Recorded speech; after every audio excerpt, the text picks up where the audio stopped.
Hello everyone, my name is Anushka Saxena and in this video we are going to read Economics Chapter 4 Globalization and the Indian Economy. So let's begin. In this video I'll try to do the whole chapter, so my speed will be a little fast. As consumers in today's world, some of us have a wide choice of goods and services before us.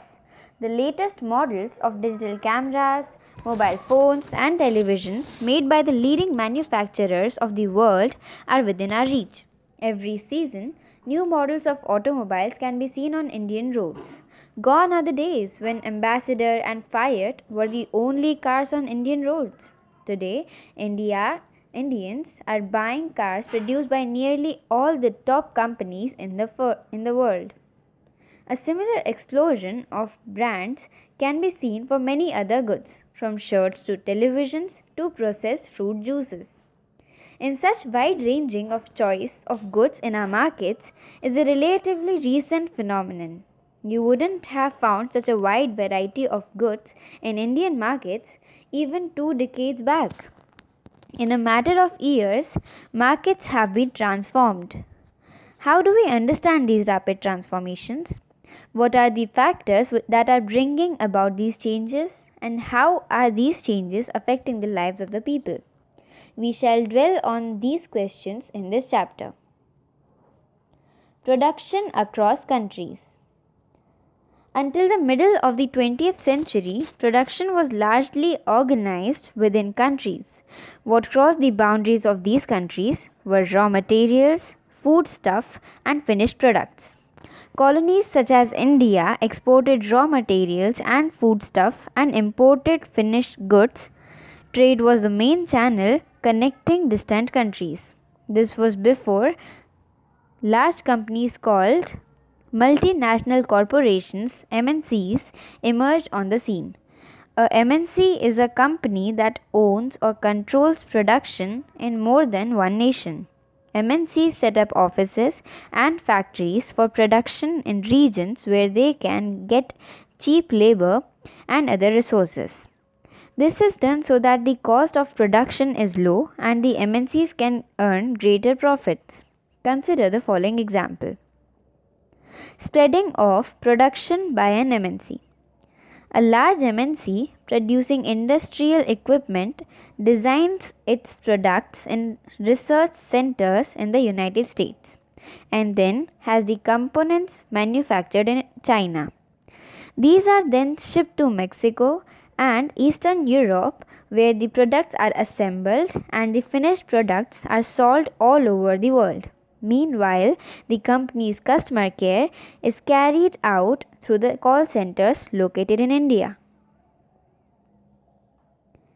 In this example, the MNC is not only selling its finished products globally, but more important, the goods and services are produced globally. As a result, production is organized in increasingly complex ways. The production process is divided into small parts and spread out across the globe. In the above example, China provides the advantage of being a cheap manufacturing location. Mexico and Eastern Europe are useful for their closeness to the markets in the US and Europe. India has highly skilled engineers who can understand the technical aspects of production. It also has educated English-speaking youth who can provide customer care services. And all this probably can mean 50 to 60% cost savings for the MNC. The advantage of spreading out production across the borders to the multinationals can be truly immense. Interlinking production across countries. In general, MNCs set up production where it is close to the markets, where there is skilled and unskilled labor available at low costs, and where the availability of other factors of production is assured. In addition, MNCs might look for government policies that look after their interests. You will read more about the policies later in the chapter. Having assured themselves of these conditions, MNCs set up factories and offices for production. The money that is spent to buy assets such as land, building, machines, and other equipment is called investment. Investment made by MNCs is called foreign investment. Any investment is made with the hope that these assets will earn profits. At times, MNCs set up production jointly with some of the local companies of these countries. The benefit to the local company of such joint production is twofold. First, MNCs can provide money for additional investments like buying new machines for faster production. Second, MNCs might bring with them the latest technology for production. But the most common route for MNC investments is to buy up local companies and then to expand production. MNCs with huge wealth can quite easily do so. To take an example, Cargill Foods, a very large American MNC, has bought over smaller Indian companies such as Parak Foods. Parak Foods had built a large marketing network in various parts of India, where its brands was well reputed. Also, Parak Foods had 4 oil refineries, whose control has now shifted to Cargill. Cargill is now the largest producer of edible oil in India, with a capacity to make 5 million pouches daily. In fact, many of the top MNCs have wealth exceeding the entire budgets of the developing country governments. With such enormous wealth, imagine the power and influence of these MNCs. There's another way in which MNCs control production. Large MNCs in developed countries place orders for production with small producers. Garments, footwear, sports items are examples of industries where production is carried out by a large number of small producers around the world.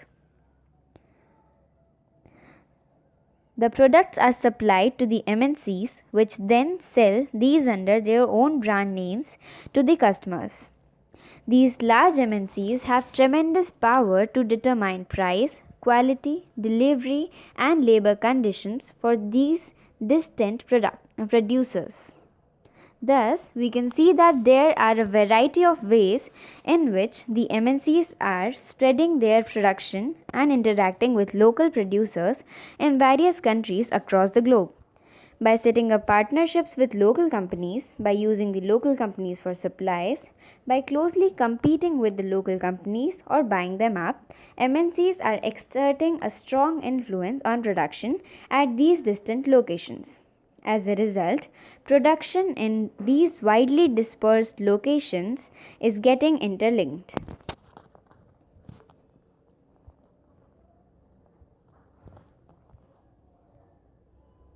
Foreign trade and integration of markets.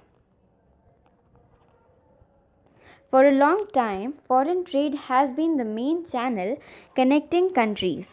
In history, you would have read about the trade routes connecting India and South Asia to markets both in the East and the West, and the extensive trade that took place along these routes.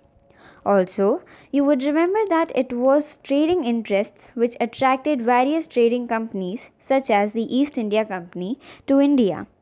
What then is the basic function of foreign trade? To put it simply, foreign trade creates an opportunity for the producers to reach beyond the domestic markets, that is, markets of their own countries. Producers can sell their produce not only in markets located within the country, but can also compete in markets located in other countries of the world. Similarly, for the buyers, import of goods produced in another country is one way of expanding the choice of goods beyond what is domestically produced. Let us see the effect of foreign trade through the example of Chinese toys in the Indian markets. Chinese toys in India. Chinese manufacturers learn of an opportunity to export toys to India, where toys are sold at a high price. They start exporting plastic toys to India. Buyers in India now have the option of choosing between Indian and Chinese toys. Because of the cheaper prices and new designs, Chinese toys become more popular in the Indian markets. Within a year, 70 to 80% of the toy shops have replaced Indian toys with Chinese toys. Toys are now cheaper in the Indian markets than earlier. What is happening there? As a result of trade, what is happening here? As a result of trade, Chinese toys come into the Indian markets. In the competition between Indian and Chinese toys prove better. Indian buyers have a greater choice of toys and at lower prices. For the Chinese toys makers, this provides an opportunity to expand business. The opposite is true for Indian toy makers. They face losses as their toys are selling much less. In general, with the opening of trade, goods travel from one market to another. Choice of goods in the markets rises. Prices of similar goods in the two markets tend to become equal. And producers in the two countries now closely compete against each other, even though they are separated by thousands of miles. Foreign trade thus results in connecting the markets or integration of markets in different countries. What is globalization? In the past 2 to 3 decades, more and more MNCs have been looking for locations around the world which would be cheap for their production. Foreign investments by MNCs in these countries has been rising. At the same time, foreign trade between countries has been rising rapidly. A large part of the foreign trade is also controlled by MNCs. For instance, the car manufacturing plant of Ford Motors in India not only produces cars for the Indian markets, it also exports cars to other developing countries and exports car components for its many factories around the world. Likewise, activity of most MNCs involve substantial trade in goods and also services.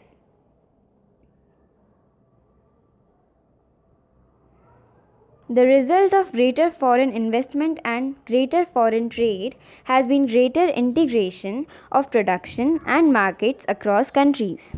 Globalization is this process of rapid integration or interconnection between countries.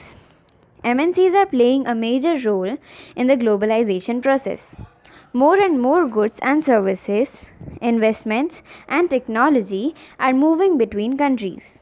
Most regions of the world are in closer contact with each other than a few decades back.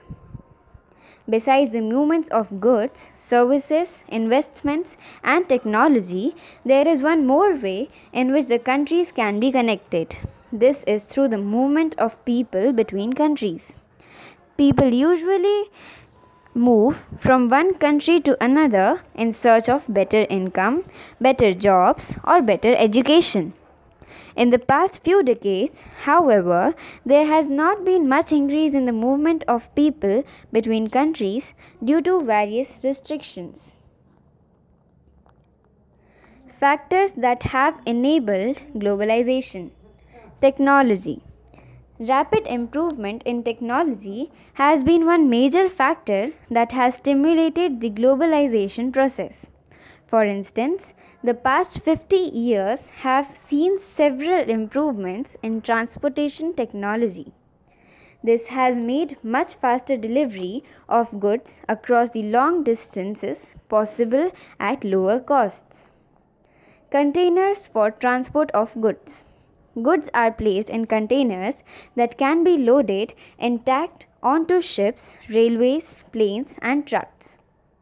Containers have led to huge reduction in port handling costs and increased the speed with which exports can reach markets. Similarly, the cost of air transport has fallen. This has enabled much greater volumes of goods being transported by airlines.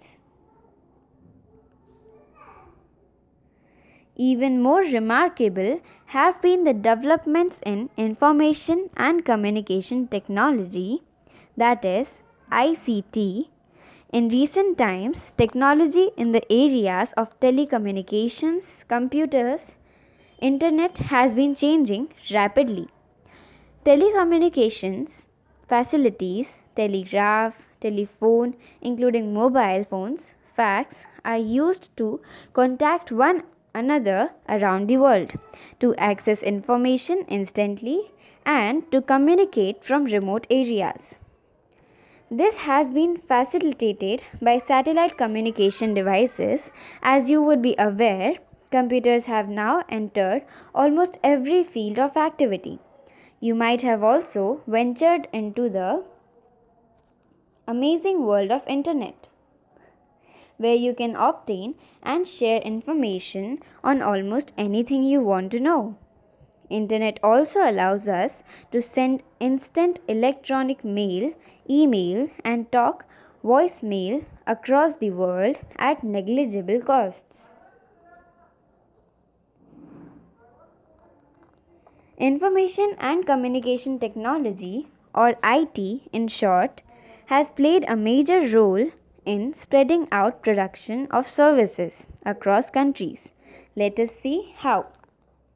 Using IT in globalization. A news magazine published for London readers is to be designed and printed in Delhi. The text of the magazine is sent through internet to the Delhi office. The designers in the Delhi office get orders on how to design the magazine from the office in London using telecommunication facilities. The designing is done on a computer. After printing, the magazines are sent by air to London. Even the payment of money for designing and printing from a bank in London to a bank in Delhi is done instantly through the internet, e-banking.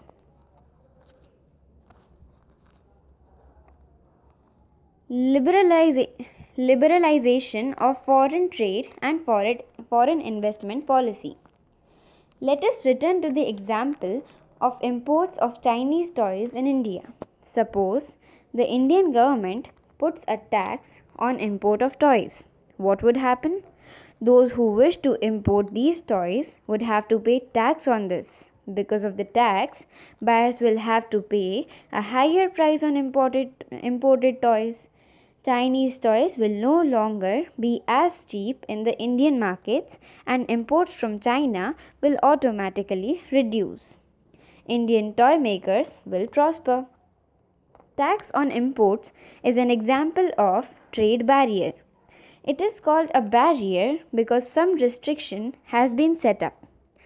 Governments can use trade barriers to increase or decrease, regulate foreign trade, and to decide what kinds of goods and how much of each should come into the country.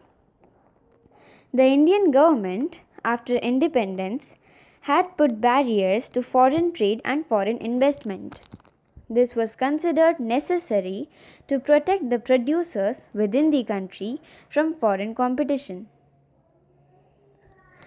Industries were just coming up in the 1950s and 1960s, and competition from imports at that stage would not have allowed these industries to come up.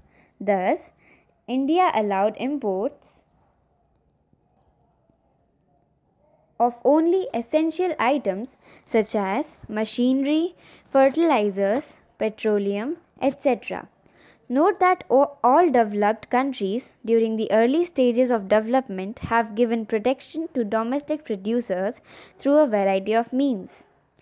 Starting around 1991, some far-reaching changes in policy were made in India. The government decided that the time had come for Indian producers to compete with producers around the globe. It felt that competition would improve the performance of producers within the country, since they would have to improve their quality. This decision was supported by powerful international organizations. Thus, barriers on foreign trade and foreign investment were removed to a large extent. This meant that goods could be imported and exported easily, and also foreign companies could set up factories and offices here. Removing barriers or restrictions set up by the government Removing barriers or restrictions set by the government is what is known as liberalization. With liberalization of trade, businesses are allowed to make decisions freely about what they wish to import or export. The government imposes much less restrictions than before and is therefore said to be more liberal. World Trade Organization. We have seen that this feels like a tongue twister. We have seen that the liberalization of foreign trade and investment in India was supported by some powerful international organizations. These organizations say that all barriers to foreign trade and investment are harmful. There should be no barriers. Trade between countries should be free. All countries in the world should liberalize their policies. World Trade Organization (WTO) is one such organization whose aim is to liberalize international trade. Started at the initiative of the developed countries, WTO establishes rules regarding international trade and sees that these rules are obeyed. Nearly 160 countries of the world are currently members of the WTO as on June 2014. Though WTO is supposed to allow free trade for all, in practice it is seen that the developed countries have unfairly retained trade barriers. On the other hand, WTO rules have forced the developing countries to remove trade barriers. An example of this is the current debate on trade in agricultural products. Debate on trade practices. You have seen in Chapter 2 that the agriculture sector provides the bulk of employment and a significant portion of the GDP in India. I hope you remember it was that half of the population is given employment by the primary sector, that is agricultural sector, and it produced 1/4 of the GDP.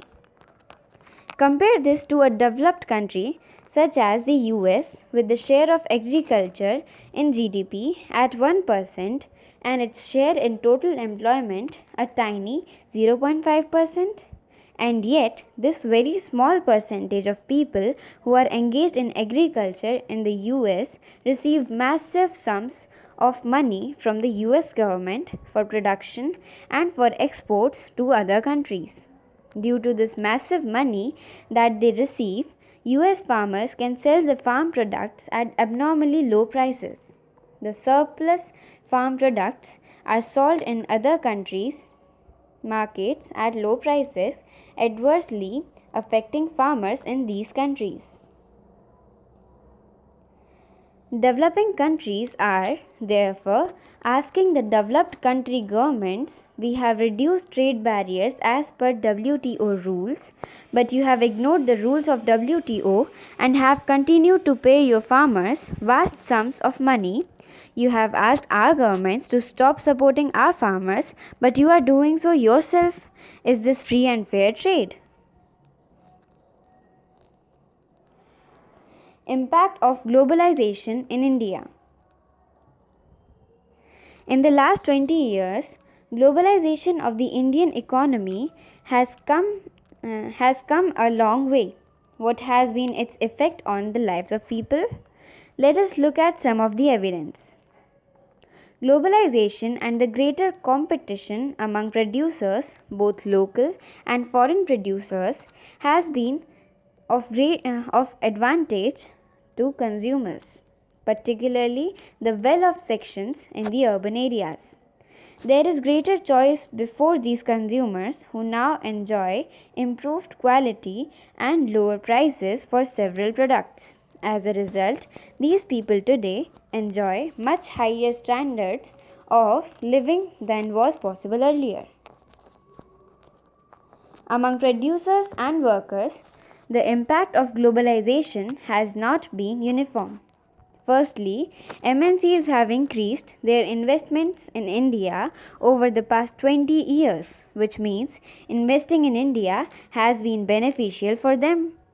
MNCs have been interested in industries such as cell phones, automobiles, electronics, soft drinks, fast food, or services such as banking in urban areas. These products have a large number of well-off buyers.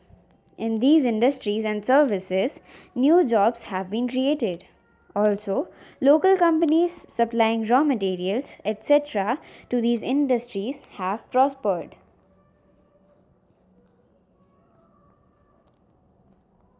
Steps to attract foreign investment. In recent years, the central and the state governments in India are taking special steps to attract foreign companies to invest in India. Industrial zones are called Special Economic Zones (SEZs) are being set up. SEZs are to have world-class facilities, electricity, water, roads, transport, storage, recreational and educational facilities. Companies who set up production units in SEZs do not have to pay taxes for an initial period of 5 years.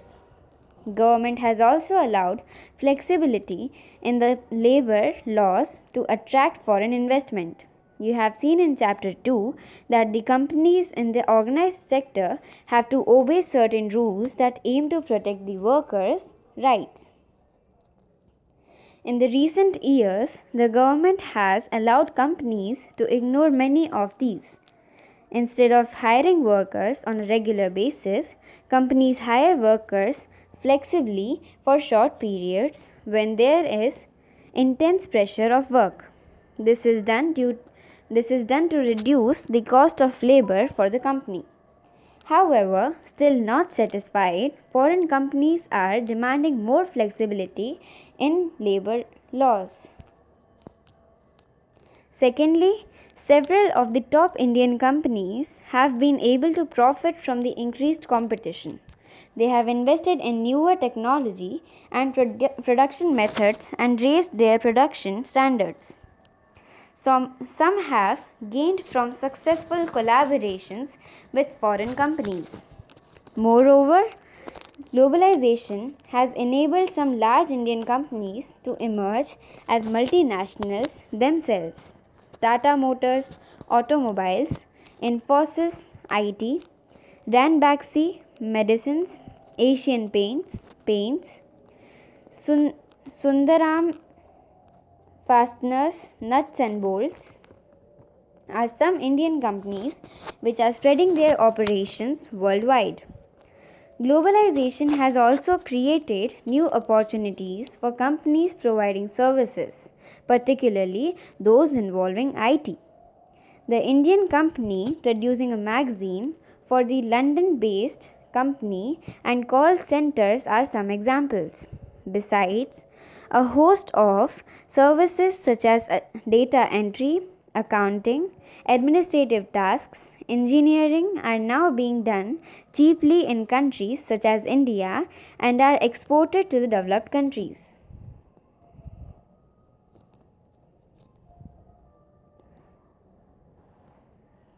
Small producers compete or perish. For a large number of small producers and workers, globalization has posed major challenges. Rising competition.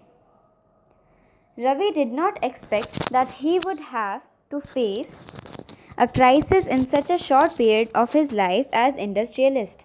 Ravi took a loan from the bank to start his own company producing capacitors in 1992 in Hosur, whatever, an industrial town in Tamil Nadu. Capacitors are used in many electronic home appliances, including tube lights, televisions, etc.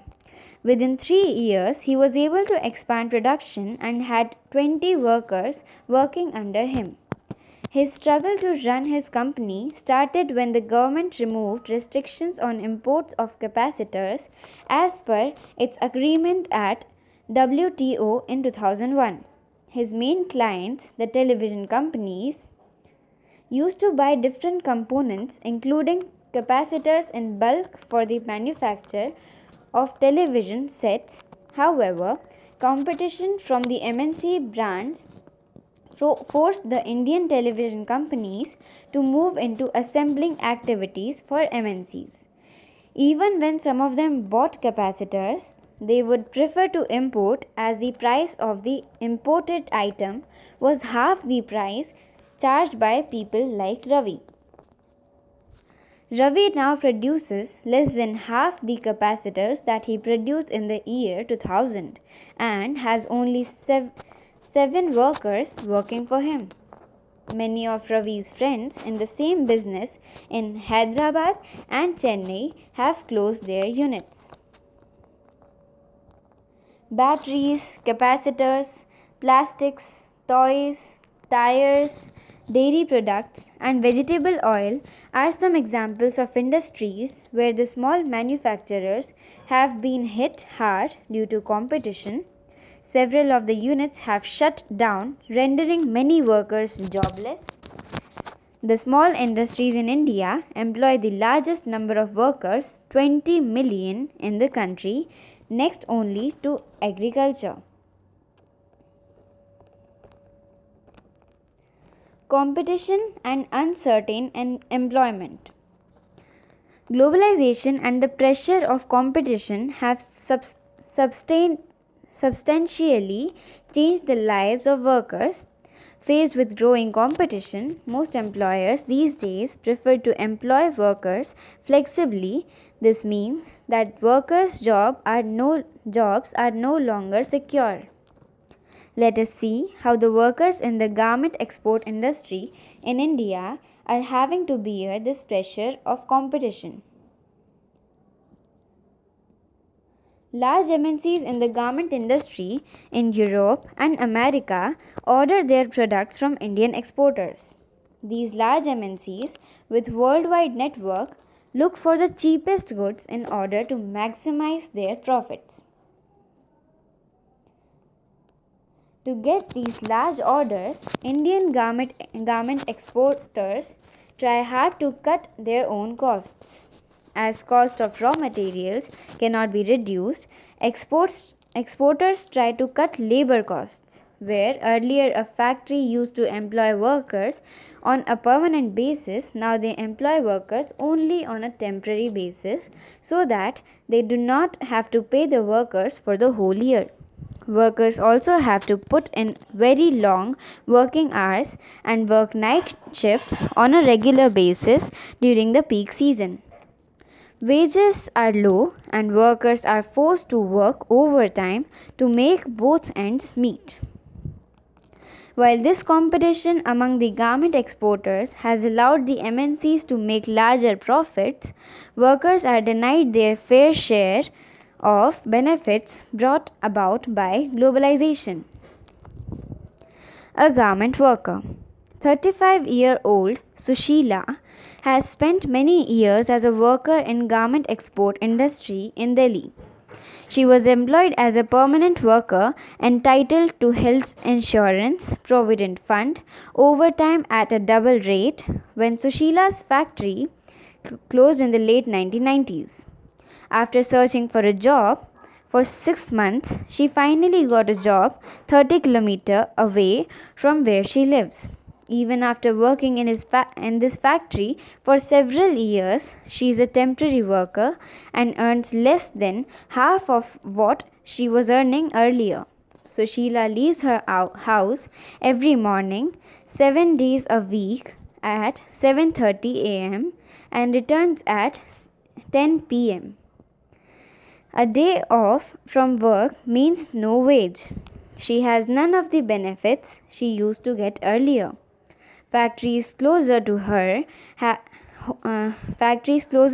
home have widely fluctuating orders and therefore pay even less.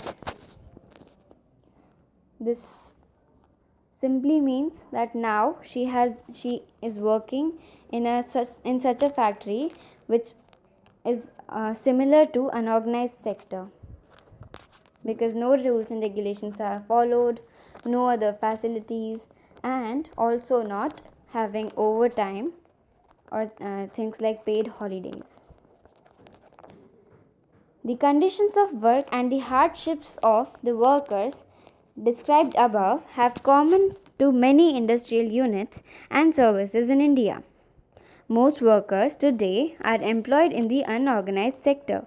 Moreover, increasingly conditions of work in the organized sector have come to resemble the unorganized sector. What I just said. Workers in the organized sector, such as Sushila, no longer get the protection and benefits that they enjoyed earlier. The struggle for a fair globalization. The above evidence indicates that not everyone has benefit from globalization. People with education, skill, and wealth have made the best use of the new opportunities. On the other hand, there are many people who have not shared the benefits. Since globalization is now a reality, the question is how to make globalization more fair. Fair globalization would create opportunities for all and also ensure that the benefits of globalization are shared better. The government can play a major role in making this possible. Its policies must protect the interests not only of the rich and the powerful, but all the people in the country. You have read about some of the possible steps that the government can take. For instance, the government can ensure that labor laws are properly implemented and the workers get their rights. It can support small producers to improve their performance till the time they It can support small producers to improve their performance till the time they become strong enough to compete. If necessary, the government can use the trade and investment barriers. It can negotiate at the WTO for fairer rules. It can also align with other developing countries with similar interests to fight against the domination of the developed countries in the WTO. In the past few years, massive campaigns and representation by people's organizations have influenced important decisions relating to trade and investments at WTO. This has demonstrated that people can also play an important role in the struggle for fair globalization. So, let's sum up.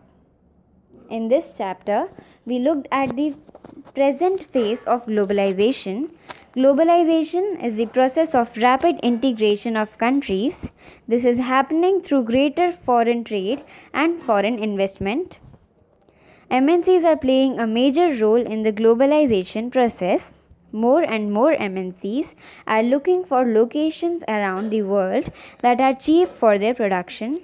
As a result, production is being organized in complex ways. Technology, particularly IT, has played a big role in organizing production across countries. In addition, liberalization of trade and investment has facilitated globalization by removing barriers to trade and investment.